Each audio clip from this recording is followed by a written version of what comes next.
इस साल कई ऐसी फिल्में आई जो इतनी खराब थी कि अगर मुफ्त में आप उनके टिकट अपने दुश्मनों को दे देंगे तो सारी दुश्मनी वैसे ही निकल जाएगी।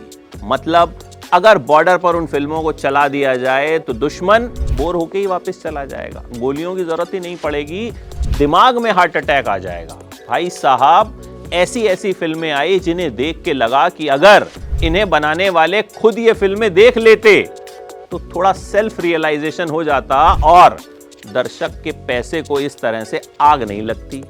सबसे पहले कंगुआ, मतलब कान फट गए, इतना लाउड बीजीएम। और भाई साहब, पिक्चर में क्या ही हो रहा है, कई कबीले वाले हैं जो आपस में लड़े जा रहे हैं, सब एक जैसे लग रहे हैं। सूर्या का इतना डिजास्ट्रस पैन इंडिया डेब्यू होगा ये मैंने सोचा नहीं था। मतलब इस साल की सबसे डिसअपॉइंटिंग फिल्म अगर मुझे कोई लगी तो वो थी कंगुआ। सिंघम अगेन देख के मुझे लगा वाई अगेन रोहित शेट्टी। मतलब एक अर्जुन कपूर के पीछे आपने पूरा बॉलीवुड दौड़ा दिया, कहानी आपने पूरी की पूरी ट्रेलर में दिखा दी और वही 2.5 घंटे लंबा ट्रेलर बना दिया। मतलब कुछ तो नया करो।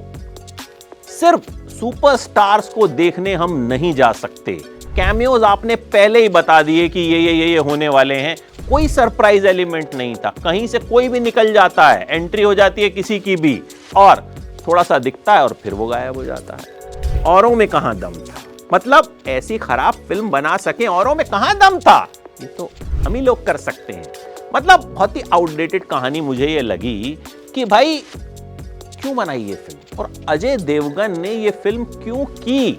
अजय कमाल के एक्टर हैं, कमाल के परफॉर्मर हैं, लेकिन यहां मुझे लगता है फिल्म सिलेक्शन के मामले में वो थोड़ा सा चूक गए और नीरज पांडे की स्टोरी टेलिंग भी यहां फिसड्डी साबित हुई। बेबी जॉन, थेरी का रीमेक।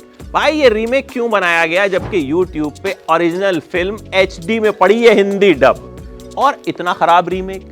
मतलब थलपति विजय से वरुण का कंपैरिजन होगा ही होगा और यहां वरुण धवन कैरेक्टर में नहीं घुस पाए। वरुण अच्छे एक्टर हैं, मेहनत बहुत करते हैं, लेकिन यहां फिल्म का सिलेक्शन रॉन्ग साबित हुआ और बेबी जॉन एंटरटेनमेंट के मामले में बेबी ही साबित हुई, जॉन नहीं बन पाई। बंदा सिंह चौधरी, मतलब ये एक काल्पनिक नाम है, पंजाब में आतंकवाद की कहानी दिखाई गई।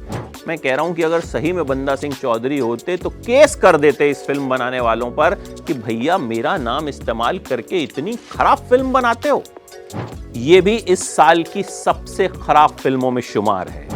LSD 2, मैं अब तक समझने की कोशिश कर रहा हूं कि इस पिक्चर को बनाया गया तो क्यों बनाया गया। मतलब इस पिक्चर को देखने के लिए थिएटर में मैं अकेला था, इंटरवल में मुझे पता चला कि एक जना और देख रहा था वहां कोने पे और वो भी जर्नलिस्ट ही था, उसको रिव्यू करना था।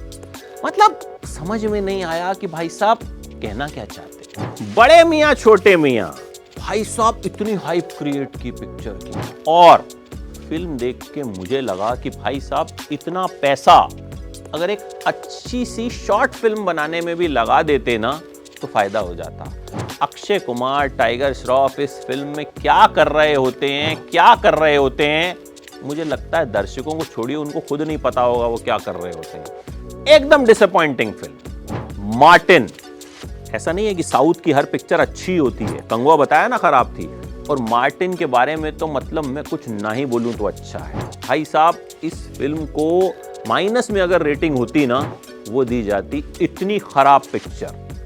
इंडियन 2, हमारी बचपन की यादें हैं इंडियन, लेकिन इंडियन 2 को इतना खराब बनाया गया। मतलब इंडियन शब्द का इस फिल्म के साथ इस्तेमाल करना ही इंडियन शब्द की बेइज्जती है। इतनी खराब पिक्चर मुझे लगता है कई सालों में जो है वो बनती है और इतनी खराब पिक्चर बनाने के लिए अलग से मेहनत की जरूरत होती है जो बड़ी शिद्दत से की गई है इस पिक्चर में।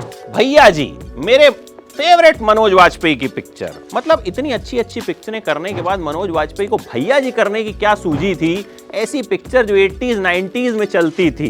खैर कई बार चीजें कर ली जाती हैं तो वन ऑफ निकल गई, बाकी मनोज वाजपेयी ने कमाल का काम किया, लेकिन भैया जी मुझे साल की सबसे खराब फिल्मों में से एक लगी।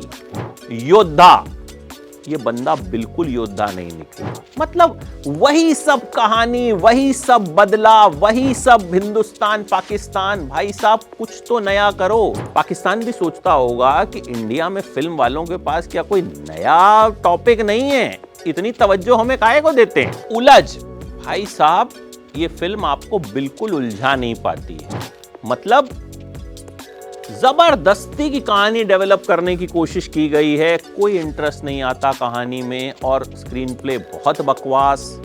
मतलब ये फिल्म क्यों बनाई गई मेरी समझ से परे है। गुलशन देवैया का काम इसमें मुझे बहुत अच्छा लगा, लेकिन कुल मिलाकर फिल्म जो है वो काफी डिसअपॉइंटिंग लगी।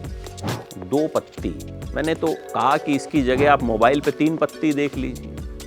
मतलब डोमेस्टिक वायलेंस के नाम पे आप कुछ भी दिखाओगे और हम देखेंगे, और बड़े एक्टर्स अगर फिल्म में हैं तो जरूरी नहीं है कि वो पिक्चर अच्छी ही बने। कनिका ढिल्लन ने ये कहानी लिखी थी और ये कहानी बहुत ढीली थी। उन्हें और टाइट स्क्रीन प्ले और अच्छी कहानियां लिखने की जरूरत है, तो ही दर्शक थिएटर में आएगा।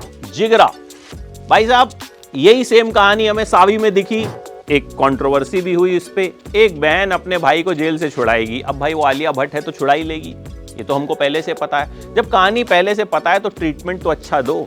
लेकिन यहां वासन बाला चूक गए और मुझे लगा कि ये भी इस साल की सबसे खराब फिल्मों में से एक है। अगर कोई खराब फिल्म छूट गई हो तो आप कमेंट बॉक्स में बता दीजिएगा, ताकि हमको भी पता चले कि भैया और भी खराब फिल्में आई थी। बाकी अच्छी फिल्मों के बारे में भी बताएंगे, तो सब्सक्राइब कर लीजिए और शेयर कीजिए इस वीडियो को।